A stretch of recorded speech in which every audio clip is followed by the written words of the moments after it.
Well, a special event for teachers and the community coming up soon in Greeneville. It's an opportunity to reflect on the past year and move forward to the new one. It's an evening titled, I Survived 2020-2021, and isn't that the truth? Joining us now with more on some upcoming events is Misty Mercer, the academic coach and reading specialist with Greene County Schools. It's great to have you on the show. Thank you for having me. Well, you guys have kind of taken one event and then really just expanded it, and it all started with your teachers. So let's start there. Yes.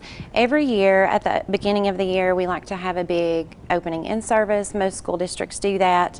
However, what we like to do is we have a party. We celebrate them. We say thank you for your continued dedication to our students, and that's how we like to kick off our school year.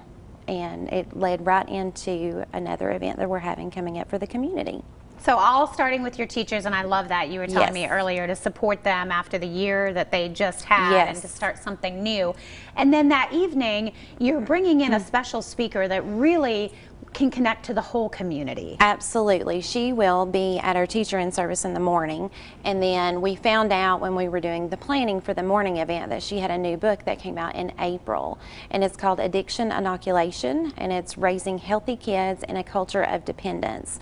And especially after the year that we've just come through, we know that opioid overdoses have risen over 30%, and other overdoses have risen over 20%, and it is a huge education opportunity for our community to pull in parents, teachers, community members to maybe not resolve the issue that we have at hand, but let's begin building an awareness. Yeah, that communication is so important, and bringing all of those parties together. And you were telling me one story at a time. Yes. You're tackling it sort of one family at a time. Absolutely. All families have their own issues that they're going through. Some of them are related to addiction, some are related not to addiction. However, we see the overflow of all of those things in our schools, and the best way to educate the child is to educate the whole child, and that begins at home. So we want to be able to support both the schools and the home environment.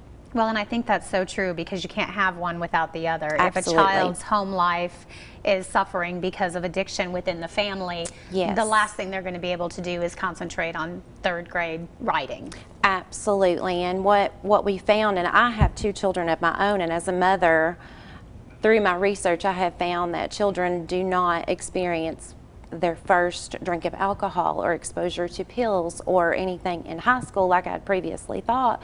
It's actually middle school. I have a rising middle schooler myself right now, and this has just become a big passion for me, and I feel like if we can educate our community and bring an awareness about the risk factors involved, that maybe as educators and parents and other community members, if we invest now, we can build a stronger future for them. Yeah, it's hard to look at, but we've got to open our eyes and at least start that conversation. How will the night work then? Can people just show up? I know it's at the Performing Arts Center. It's at Niswonger Performing Arts Center. It begins at 6 p.m.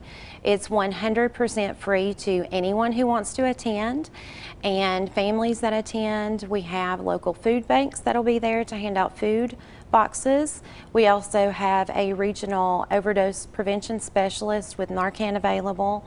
Jessica will speak for, I think, about 45 minutes at 6 o'clock to talk about the different myths of addiction, and then we have a full panel discussion of local community members who can talk about the crisis in our own community and how we can help.